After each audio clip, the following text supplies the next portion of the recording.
Président de l'Assemblée générale, Mesdames, Messieurs les chefs d'État et de gouvernement, Monsieur le secrétaire général, Madame la secrétaire générale adjointe, Mesdames, Messieurs, distingués invités.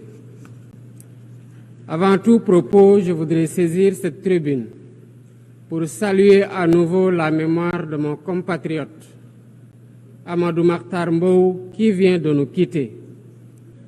Ancien directeur général de l'UNESCO de 1974 à 1987, il fut un homme d'État émérite et un fervent acteur panafricain de la lutte pour les indépendances.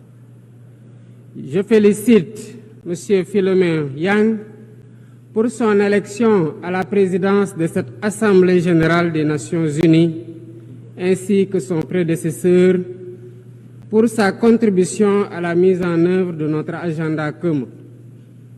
À travers vous, je formule mes vœux de succès dans la conduite de nos travaux. Je salue également l'engagement constant du secrétaire général Antonio Guterres, dont les efforts pour promouvoir la paix, la dignité humaine et le multilatéralisme sont plus que jamais nécessaires.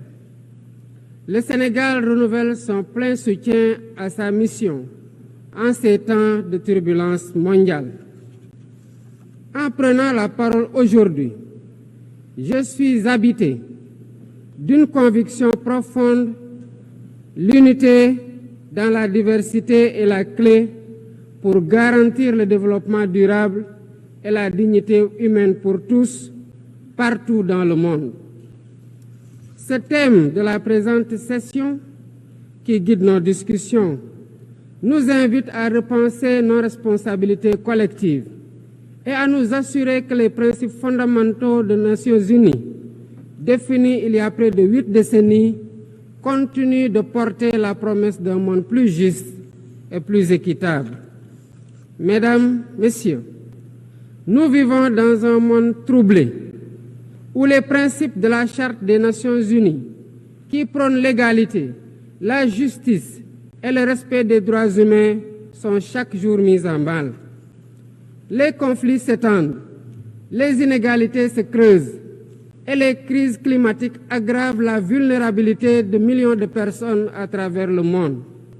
De surcroît, nous assistons à une remise en cause inquiétante du multilatéralisme, à un moment où l'humanité en a le plus besoin. Le monde doit se regarder en face, sans complaisance. Les valeurs que nous avons juré de défendre sont piétinées dans plusieurs régions du globe. Que l'on soit à Gaza, à Tel Aviv, à Dakar ou ailleurs, chaque être humain est porteur de cette égale dignité, une dignité qui transcende les frontières, les cultures et les appartenances religieuses. C'est notre devoir à tous de veiller à ce que cette dignité soit protégée et respectée pour chaque être humain, sans exception. Ce devoir est l'essence même des Nations unies. Pourtant, nous constatons chaque jour que le droit international, ciment de la paix mondiale, est souvent violé. Des résolutions adoptées par cette Assemblée sont ignorées. En tolérant ces violences répétées, nous foulons aux pieds les principes de la Charte des Nations unies et sapons les fondements même de cette maison de la paix. Jamais les fondements des Nations unies n'ont autant vacillé qu'en ces temps de violence et de peur et d'incertitude. Si nous voulons éloigner le spectre de la guerre et œuvrer à l'avènement d'un monde meilleur, alors il est temps de changer les paradigmes. Il est temps de remettre l'humain au centre de l'agenda international, comme nous y invite le thème de cette session. Monsieur le Président, Mesdames, Messieurs, nous ne voulons plus fermer les yeux sur la tragédie qui se déroule dans le Sahel.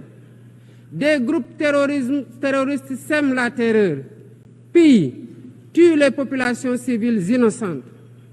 Cette région autrefois stable est désormais en proie à une violence quotidienne tandis que les Nations Unies, particulièrement le Conseil de sécurité, restent trop souvent inertes. De même, nous ne pouvons pas accepter que le Sahel devienne le théâtre de rivalités de puissances étrangères dont les affrontements ne font qu'aggraver la déstabilisation de la région. Je dois rappeler ici que la paix et la sécurité de l'Afrique sont indissociables de la paix mondiale. Il est impératif que le Conseil de sécurité remplisse pleinement son rôle de garant de la stabilité internationale. J'exprime à nouveau la préoccupation du Sénégal face à la situation tragique qui perdure en Palestine. Des générations entières y ont grandi sous l'ombre de l'oppression, privées de leur droit fondamental à un État viable. Le Sénégal, en tant que président du Comité pour l'exercice des droits inaliénables du peuple palestinien, appelle à un cessez-le-feu immédiat et durable. Nous réitérons notre soutien à la solution des deux États, avec Jérusalem-Est comme capitale de la Palestine, conformément aux résolutions pertinentes des Nations Unies. Cette guerre qui n'épargne ni femmes, ni enfants, ni infrastructures vitales est une plaie ouverte sur la conscience internationale. Il est impératif que le droit international humanitaire soit rétabli dans toutes les zones de conflit et que les Nations Unies jouent pleinement leur rôle de médiateur et de garant de la paix. Mesdames et messieurs, la paix n'est pas seulement l'absence de guerre. La paix, c'est aussi la possibilité pour chaque être humain de vivre dans la dignité, de se nourrir, de se loger, de s'éduquer et de recevoir des soins. Or, aujourd'hui, plus de 750 millions de personnes ne mangent pas à leur faim et des millions basculent chaque jour dans l'extrême pauvreté. Ces chiffres éloignent de plus en plus le monde des objectifs de développement durable fixés pour 2030. Nous ne pouvons plus accepter que les mécanismes de gouvernance mondiale continuent de reproduire ces inégalités. Il est alors temps de rompre avec la logique du chacun pour soi et de bâtir un nouveau contrat social global fondé sur la solidarité et la coopération. Ce contrat doit inclure des réformes majeures pour s'attaquer aux défis politiques, économiques, environnementaux de notre époque. Premièrement, il est impératif de sauvegarder et de renforcer le multilatéralisme comme cadre unique d'action pour la paix et la sécurité internationale. Cela passe par une réforme urgente des institutions mondiales, notamment le Conseil de sécurité, le FMI, la Banque mondiale, afin qu'elles soient plus inclusives et qu'elles reflètent les réalités géopolitiques et économiques actuelles. Le continent africain, en particulier, doit avoir une place plus importante dans ces instances de décision. Deuxièmement, il est temps de corriger les injustices économiques qui freinent le développement de nombreux pays du Sud. Le commerce illégal, l'évasion fiscale, les flux financiers illicites et les congés fiscaux abusifs ruinent les pays en développement, notamment en Afrique. Ces injustices doivent être corrigées pour permettre à tous les pays de participer pleinement au commerce mondial et de bénéficier de la croissance économique. Troisièmement, il est essentiel de garantir avec détermination et d'agir avec détermination contre le réchauffement climatique en respectant le principe de responsabilité commune mais différenciée. Les pays industrialisés responsables historiques des émissions massives de gaz à effet de serre doivent intensifier leurs efforts pour financer une transition énergétique juste et équitable qui ne pénalise pas les pays en développement. Nous devons impérativement protéger notre planète sans sacrifier les droits des nations les plus vulnérables à poursuivre leur développement. Quatrièmement, il est nécessaire de rompre avec toute tentative d'imposer des normes civilisationnelles unilatérales.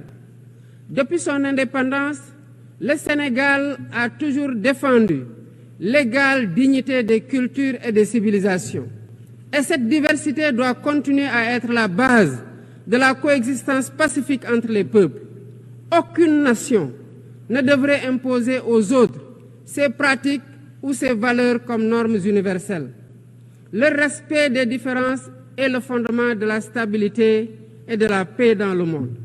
Mesdames et messieurs, le Sénégal est fermement engagé dans cette voie.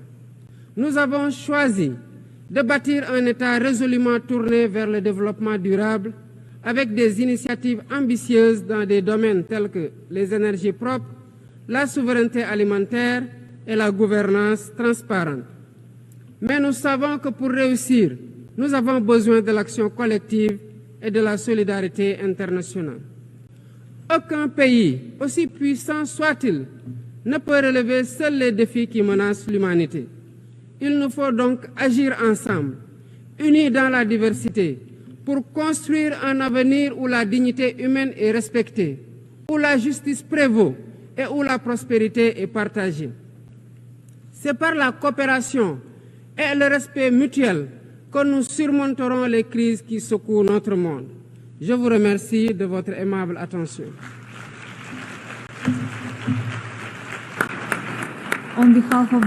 Au nom de l'Assemblée, je remercie le président de la République du Sénégal.